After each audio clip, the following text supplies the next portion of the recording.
हाय, भाग्यश्रीज किचनमध्ये तुमचं स्वागत आहे। आजची रेसिपी आहे कढी पकोडा। कढी पकोड्यासाठी इथे साहित्य घेतलेले मी बॅटर बनवण्यासाठी। आधी पकोड्यांचं बॅटर तर घेतलेली मी बेसन पीठ। आपल्याला जेवढे पकोडे बनवायचे असतील त्याप्रमाणे पीठ घ्यायचं आहे। थोडेच पकोडे बनवायचे त्यामुळे एवढं पीठ घेतलं मी। किमान एक छोटी वाटी, एक वाटी, हाफ वाटी पीठ येऊ शकते। त्यानंतर ॲड करायचं आहे नमक स्वादानुसार। आपलं पीठ किती घ्यायचं आहे काय घ्यायचं आहे त्याच्यावर डिपेंड आहे नमक टाकण्याचं। आता सगळ्यांचं वेगळं वेगळंच मेजरमेंट असतं। अर्धा चम्मचला पण कमी तिखट टाकते मी यात।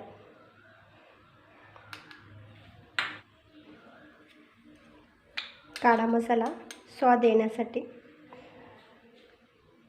अर्धा चम्मचला आपण कमीच आहे। जिरे नाही टाकले याच्यात, तर जिरे आणि धण्यांचं पावडर।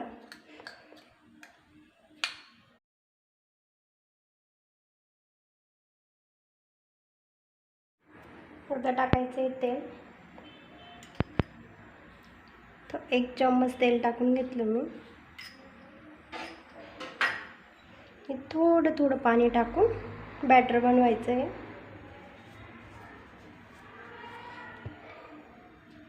आणि थोडं मोठंच घेतलेलं आहे मी, याने आपल्याला फेटता चांगलं येईल, त्यामुळे मोठंच भांडं घ्यायचं आहे। जास्त मोठं पण नाही, असंच घ्यायचं आहे जसं आपल्याकडे असेल त्याप्रमाणे। मिक्स झालं आहे तर थोडं थोडं पाणी टाकून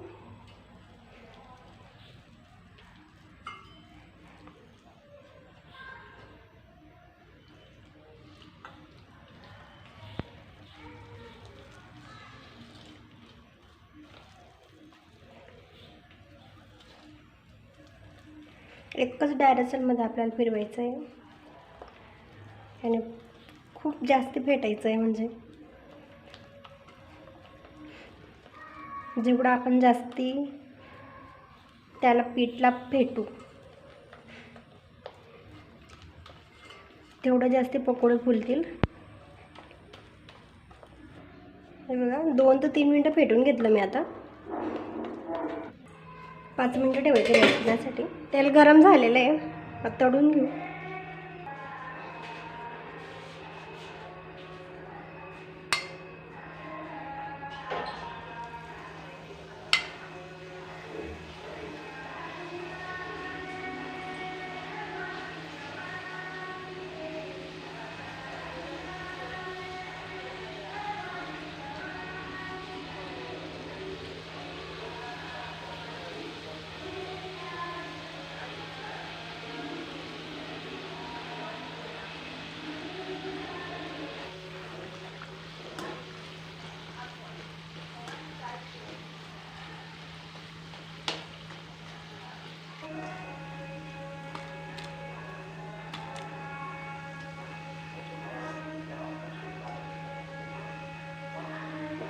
तर कढीसाठी साहित्य इथं मिरची बारीक कट करून घेतली, लसूण, कोथिंबीर, राई, जिरे, दही, तेल आणि बेसन पीठ थोडं।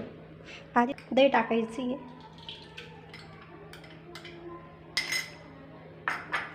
आपल्याला फोडणीसाठी लागणार आहे। याच्यात टाकायचं आहे बेसन पीठ। इथं 1 चम्मच बेसन पीठ टाकून घेतलं मी।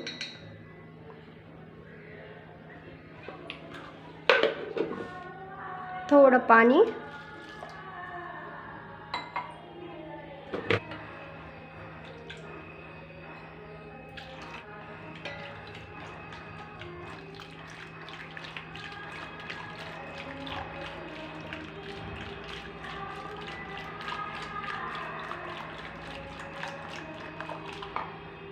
बघा चांगलं फेटून झालेली आहे दही। त्याला कशा छान प्रकारे लोणी आलेली आहे बघा। तर आता कढई ठेवलेली आहे, त्याच तेलामध्ये आपल्याला कढी पण बनवायची। तेल काढून घेतलं मी जास्तीचं। तेल गरम झालेलं आहे, राई टाकायची त्यात,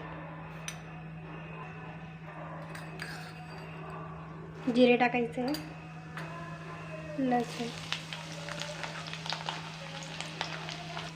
तर टाकायची मिरची.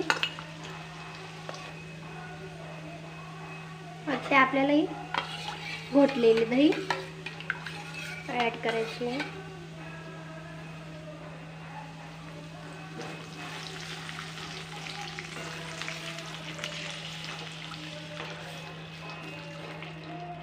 पाणी आधीच ॲड केलेलं आहे.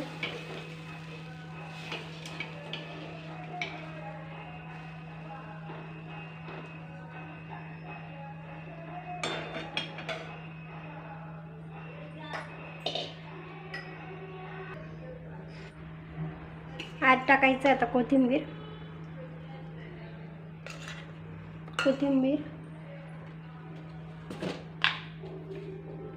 स्वादानुसार नमक.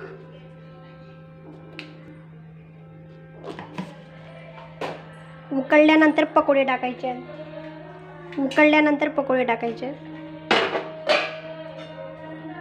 हळद टाकायची थोडी.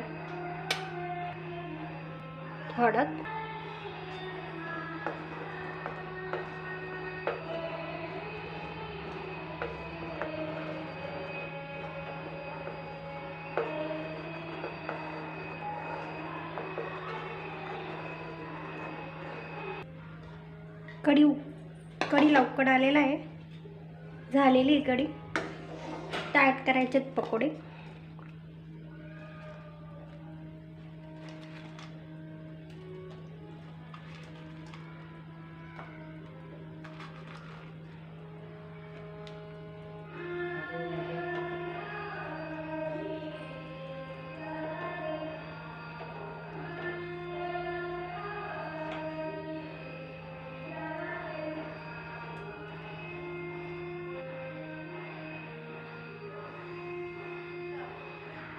नक्की रेसिपी ट्राय करा.